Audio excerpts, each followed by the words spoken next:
watching your telly, so firstly आपका जो show है उसे बहुत ही प्यार मिल रहा है, आपके कैरेक्टर को बहुत ही प्यार मिल रहा है, रोज नए ट्विस्ट एंड टर्न देखने को मिल रहे हैं. How much are you enjoying this? Well honestly मैं तो पार्ट हूँ इस रोलर कोस्टर का. तो कई बार ऐसे मेरे हाथ में स्क्रिप्ट आती है और मैं खुद चौंक जाता हूँ. मैं क्या बात कर रहा हूँ, आज मैं ये कर रहा हूँ. सो मैं तो बहुत ही ज़्यादा एक्साइटेड और इन्जॉयड चलता हूँ इस बात को लेके. लाइक मैं जब स्क्रिप्ट रीड करता हूँ then I am also the audience to my own character. कि मैं पढ़ते पढ़ते कहता हूँ कि अच्छा मैं आज ये कर रहा हूँ, मैं ये करने वाला हूँ, ये भी हो रहा है, स्टोरी में ये भी हो रहा है. फिर हम लोग ऐसे कभी कभी कुछ ऐसा अद्भुत सा जो ट्विस्ट एंड टर्न आ जाता है ना, तो जैसे रूम खोल के बाहर निकलते हैं और फिर जिसके साथ भी ये हो रहा होता है उसके पास चले जाते हैं. जैसे यशा के पास या मेहुल के पास ऐसे जाके कहते हैं यार आज तेरा मेरा झगड़ा हो जाएगा. तो it is a lot of fun. BTS की बात की जाए तो देयर आर काफी अलग अलग कैरेक्टर्स, आपके को एक्टर्स भी काफी इंटरेस्टिंग है. सो आपकी सबसे ज्यादा किसके साथ बनती है? मेरी सबसे ज़्यादा honestly and very happily enough सबसे बनती है ऑन दिस सेट. और ये सेट पे सबके साथ बनती है. लाइक मेरी आते ही दोस्ती हो गई थी मेहुल से, because we share the same mother tongue. तो वो भी कच्ची हैं, मैं भी कच्ची हूँ. और जितने भी सीनियर्स हैं उनसे मुझे हल्का सा ऐसे होता था कि यार बहुत ही ज़्यादा सीनियर हैं तो मैं शायद से इनके साथ में परफॉर्म करने के टाइम में थोड़ा नर्वस ना हो जाऊँ something. But they all have been so nice and helpful, and each scene with them is such an amazing experience. तो मज़ा आ जाता है. मतलब आप जिस इंडस्ट्री में हैं वहाँ पर सक्सेस सबको मिल पाना इज नॉट दैट इजी, या फिर कभी कभी बहुत लंबा स्ट्रगल भी होता है. How would you like to describe your journey? I would like to describe my journey as a learning experience, and learning never stops. So the moment you feel that you've learned everything, your journey ends. तो मैं चाहता हूँ कि ये learning हमेशा बनी रहे कि आप अलग अलग एक्टर्स के साथ काम करते हैं, आपको अलग अलग चीज़ें सीखनी मिलती हैं, अलग अलग डायरेक्टर के साथ अलग अलग चीज़ें सीखनी मिलती हैं. कभी कभी साउंड दादा आके कुछ नया सिखा जाते हैं आपको. तो I think struggle is a wrong word मेरे हिसाब से. It is all about hustle. आप कितना हसल करना चाहते हैं. तो ये हसल रहा है और ये हसल रहना भी चाहिए, तभी तो मज़ा आता है जो चीज़ मिली है उसका. आप जब कोई भी रोल लेते हैं तो what is something that you are inclined towards? I am always inclined towards the challenges that the character has to offer. कि कौन सी अलग अलग चीज़ें हैं जो मैं इसके थ्रू दिखा सकता हूँ, और कौन सी जैसे कहते हैं ना इस चीज़ को अगर जो थोड़ा आसान चीज़ों में कहा जा सके कि अनुभव अपनी फैमिली से बहुत प्यार करता है, लेकिन उसे गुस्सा भी आता है गुनगुन पे जब वो कुछ गलत करती है. तो सब लोग के साथ एकदम मीठी तरह से बात करता है, लेकिन अगर कोई गलत करेगा तो उसको स्मार्टली जवाब भी दे सकता है वेरी क्विकली. तो ये जो कॉन्ट्रडिक्टिंग चीज़ें होती हैं जो कैरेक्टर ऑफर करता है, ये प्ले करने में मुझे बड़ा मज़ा आता है. तो अगर कैरेक्टर ये ऑफर करता है then I really like it, those challenges. Anubhav 2.0 and मैं हमारा लुक काफ़ी शेयर करते हैं. और इवन द ड्रेसिंग सेंस इस मामले में मैं काफ़ी थैंक यू कहना चाहूँगा मेरे स्टाइलिस्ट को. तो I feel pretty much in my skin at that time.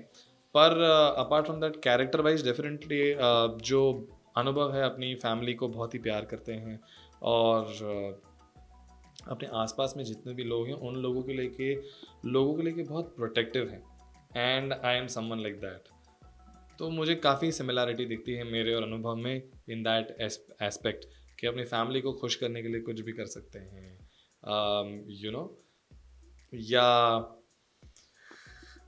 पढ़ाई के मामले में तो वैसे बिल्कुल भी नहीं. अनुभव साइंटिस्ट हैं और मैं इंजीनियरिंग करने के बाद एक्टर हूँ. तो इस बात में मैं अनुभव के सामने नज़रें झुका दूंगा.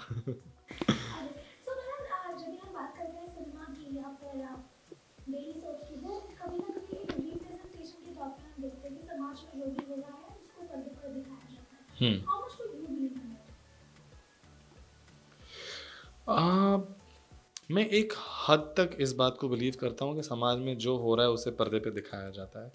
कहीं ना कहीं हम लोग उस चीज़ को भी, जैसे हम होटल में खाना खाने जाते हैं तो हम लोग वो खाना पसंद करते हैं जो हमें घर पे नहीं खाने मिलता.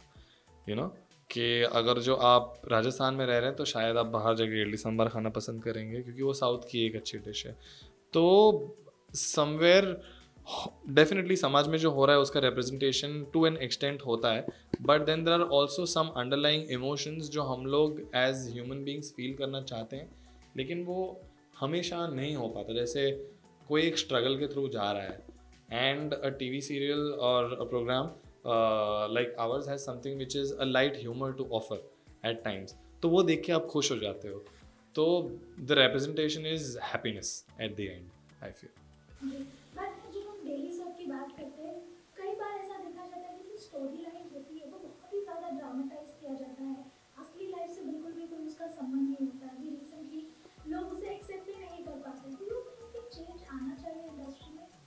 सो डेफिनेटली थोड़ा बहुत ड्रामेटाइज किया जाता है for the effect of entertainment, लेकिन चेंज हो रहा है। हर एक मीडियम का अपना अपना तरीका होता है उसको दिखाने का। जैसे movies is a different way of showing it. A longer format जैसे टीवी सीरियल्स होता है उनका एक अलग तरीका होता है चीज़ों को ड्रामेटाइज करने का और एंटरटेन करने का। OTT प्लेटफॉर्म्स जो आजकल आ रहे हैं उनका एक अलग फॉर्मेट है, तरीका है, अलग एक्सेप्टेंस है उस फॉर्मेट का ऑडियंस के लिए। तो आई थिंक सब लोग अपनी जगह पे सही हैं। जी, अभी recently hashtag shame on star plus trend हो रहा था, क्योंकि उसकी स्टोरी लाइन को लेकर people were not happily accepting जो एक स्टोरी लाइन दिखाई जा रही थी दोनों किसी के प्यार में। और आपको भी कुछ दिन पहले ट्रोल किया गया था, टैग्स दिए गए। How do you see this as? Honestly मुझे नहीं पता था ये शेम ऑन स्टार प्लस के बारे में ट्रेंड कर रहा है, क्योंकि मैं मुझे ट्रोल किया गया था ये मुझे पता है, बट अगर जो फ़नी होता है तो मैं हमेशा हंसता हूँ उस चीज़ के ऊपर, कभी कभी शेयर भी करता हूँ। पर ट्रोल मुझे किया गया था for bigamy and like I said कि दो शादियाँ भले ही हुई हैं लेकिन ये अनुभव is always inclined and has only and only loved Gungun. आकृति के लिए फैमिली ने उन्हें फोर्स किया है और उन्होंने हमेशा ही आकृति को रिस्पेक्टफुली ट्रीट किया और उसे अपने आप से दूर रखा है। कभी भी कोई भी रिलेशंस नहीं इस्टेब्लिश किए उसके साथ, न ही दिल से न ही मन से। And he is always and only felt that Gungun is his wife. और हमने रिसेंटली ये भी देख लिया कि आकृति ने किस तरह से अनुभव को इतना इमोशनल करके वीक कर दिया, उन्हें आँख से आंसू आने के लिए मजबूर कर दिया। And in that stage also she said that you know it's gonna be just fine कि I will make your life really hell और मैं उसमें खुश रहूँगी, आपको खुश नहीं रहने दूंगी। So it shows that somewhere Akriti does not wish good for Anubhav. तो इट्स वेरी क्लियर दैट अनुभव का जो डिसीजन है आकृति को हमेशा अपने आप से दूर रखने का और गुनगुन के साथ रहने का is correct. How do you take this as? क्योंकि ट्रोलिंग कई बार हो जाती है सेलेब्स यू नो, क्योंकि आप एक स्क्रिप्ट को फॉलो कर रहे हो लेकिन in spite of that because you are the face you are being trolled. How do you take this as? I just take it as general feedback कि हम लोग ने जो प्रेजेंट किया है वो ऑडियंस को ऐसा फील हो रहा है and it's okay, that's how they feel. तो कोई ट्रोल्स होते हैं जो फ़नी होते हैं, कोई ट्रोल्स होते हैं जो मे बी हर्टिंग होते हैं। फ़नी में मैं हंस देता हूँ, हर्ट वाले ट्रोल्स को मैं जाने देता हूँ। And that is how the audience feels और इस चीज़ को नेगेट नहीं किया जा सकता। आप ऐसा फील कर रहे हो और ये हम जानते हैं और ये हम समझते भी हैं, पर this is a piece of art. ये हमने क्रिएट किया और हमने बाहर रखा है। आप कुछ तो फील करेंगे और ये आप फील कर रहे हैं। सो जब हम चेंज की बात करते हैं तो इंडस्ट्री में आप कौन सा चेंज लाना चाहेंगे? क्योंकि कई बार ऐसा होता है कि सिनेमा का रिप्रेजेंटेशन लोग भी ले लेते हैं कि कोई ट्रेंड आता है, बी इट फैशन और एनीथिंग, लोग अडैप्ट कर लेते हैं। कई बार ये लोगों का अडैप्टेशन सिनेमा में दिखाया जाता है। So if you want to bring in one change in the industry of story telling base, what it would be? That's the beauty about story telling no, कि बहुत सारे तरीके हैं हर एक चीज़ को रिप्रेजेंट करने के। जैसे जैसे अभी जब मैं कह रहा हूँ उसको कहने के भी कई सारे तरीके होते हैं। So I would not change anything about this industry, but definitely अलग तरीके से शायद कुछ चीज़ को प्रेजेंट करना चाहूँ तो वो अलग बात है। Otherwise the industries any way evolving, ये विकसित होती ही जा रही है over a period of time. जैसे हमारी कहानी का जो कथन है ये काफ़ी वक्त से बदलता जा रहा है। पहले के ज़माने में अलग तरीके से दिखाया जाता था, स्टोरी अलग तरीके से नरेट की जाती थी, अब अलग तरीके से नरेट की जा रही है और आगे अलग तरीके से की जाएगी। तो जो जनरेशन है वो हर जनरेशन अपना कुछ ना कुछ इनपुट देता है for the story to become better. एक चीज़ और है कि हम लोग टेक्निकली और एडवांस होते जा रहे हैं, तो जो स्टोरीज़ का नैरेटिव है वो भी उस हिसाब से चेंज होते जाएगा आगे जाके। तो as an individual something that can change for me is already changing. मैं उस चीज़ में डेफिनेटली कंट्रीब्यूट करना चाहूँगा अपने परफॉर्मेंसेस के साथ।